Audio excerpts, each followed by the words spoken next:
Irish independence a topic of conversation when you were growing up at home? Very much so.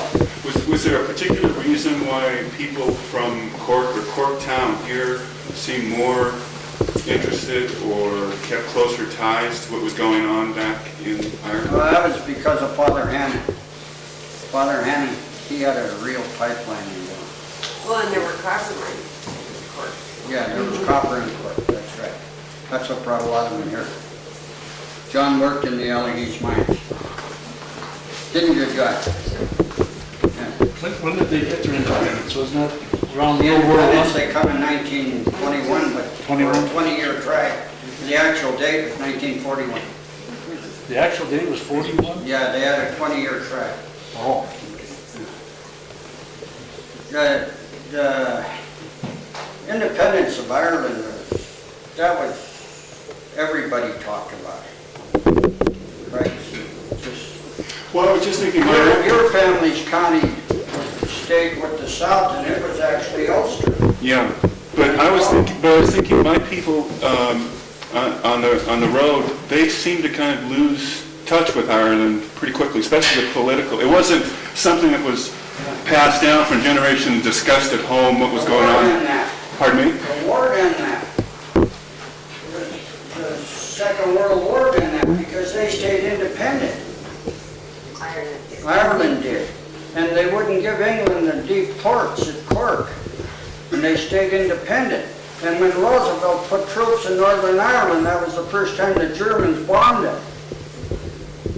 So there was a little animosity between, well, if your kid was in the service and Ireland was staying independent and you were Irish, and there was a lot of that. Kevin, when De Valera was here, did he really speak from Father Oswald's work? He spoke at the Fox Theater. I don't know about speaking from there, but he lived in our house. He and Countess Markovitz and Terence McSweeney's sister, and Aiken. And Aiken was the Minister of Defense. And then they moved him over into Horgan's Flats, which is just south of that overpass there on Main Street. They're torn out of there now. They lived supposedly as miners.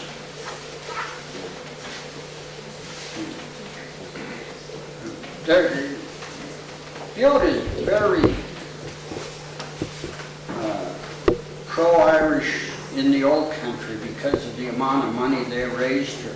They raised 1/6 of the total amount here that was raised in the whole United States. 1/6 of it come from Butte and Anaconda. De Valera. And when you go to Castleton Bear today, they'll all tell you that they know Butte. Oh, sure. Yeah. He'll name every one of them. Yeah. One of them said to me, "Where are you from?" I said, "I'm the Yankees." "God, you talk like we do." I said, "Yeah, you talk like we do."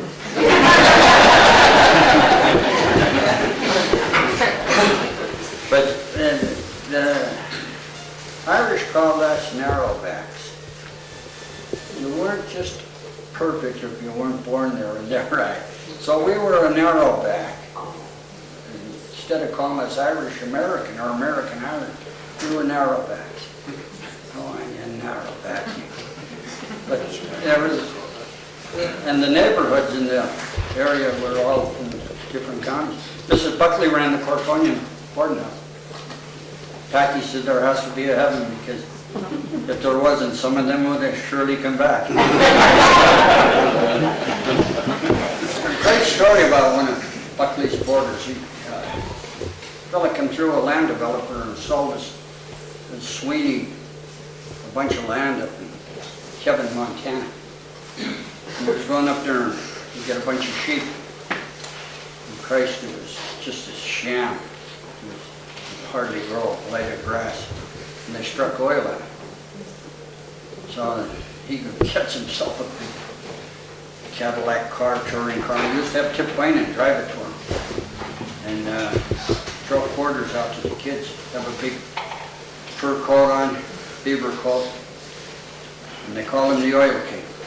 He'd come to Butte a couple of times a year, throw a big blast. Get on and get the front room at the Thornton them down on the street. Mrs. Buckley, so you go there, don't come back here. And then we had Hennigan's Bar up above that tank there, north of the tank. It burnt in 37. And just below that, Jim Curtin's father had a bar, and it burnt with the church. Oh, And them were the only two bars in Corktown. Corrigan had a bar over on Main Street last weekend. That wasn't in Corktown. That was just on the other side of the street. That was a fine line. We supported him though. Oh yeah, we had to give him a ring. The Centerville on the north border on Corktown? Yes. Where was that at? It started right at the contracts and went north. Oh, okay. And it was clean over. All of that, Missoula Avenue and all of that was Centerville too. And everything east was Centerville up to O'Neill Street. Is it O'Neill or Bennett? Bennett? Okay. Do you remember as a kid where most everybody had outhouses? Yes. Oh, we had indoor plumbing. You had I lived in a company house. Oh, I was blessed. Yeah, we lived in a railroad house. I worked with a fellow years ago, his name was Jockey Thomas. I think Jockey, he was from I know Jockey very well. And he told a story one time, and I was surprised that it wasn't in the Copper Camp book because it was a story good for that book. And he said he remembered when this one guy had a company, he used to go around and clean out all the outhouses. And every month or something. Honey dipper. Yeah, he'd go around beforehand and put a notice on there that it was ready to be cleaned out. And then he'd send his horse and wagon and 2 workers that would clean it out. I don't know if that was monthly or every 3 months or 4 months or what, but anyway, he said... No, we weren't that full of it.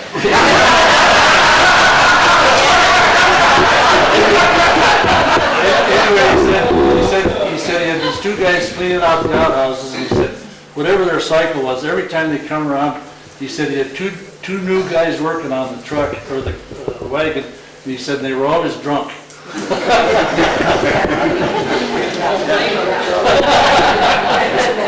Is there an next edition of the book? What? Is there a next edition of the book? No. That book was a lot of fun to do. That book didn't happen overnight. That took about 15 years.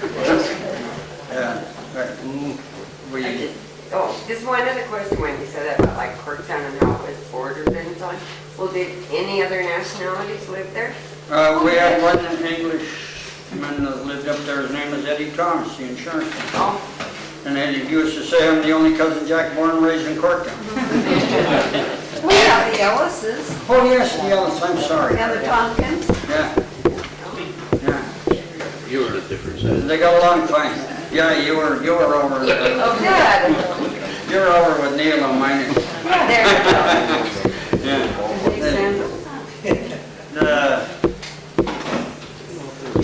The other nationalities, I don't know how demanding they were, but keeping the nationalities out of there. But I will say this, when Father Hannon died, the Irish demanded they wanted an Irish priest. oh, That's what I was getting to, the narrowback. They didn't want American-born Irish. And they appointed Father Nolan.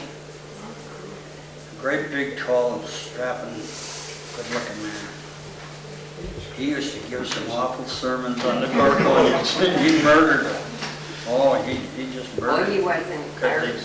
Well, he was Irish. Oh, He was American Irish. He wasn't born in the Hill Country.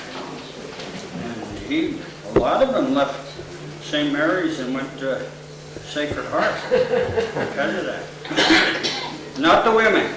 oh, we're The men. not. They went down to Sacred Heart. You'll recall that, Mary. My uncle would go, he never ever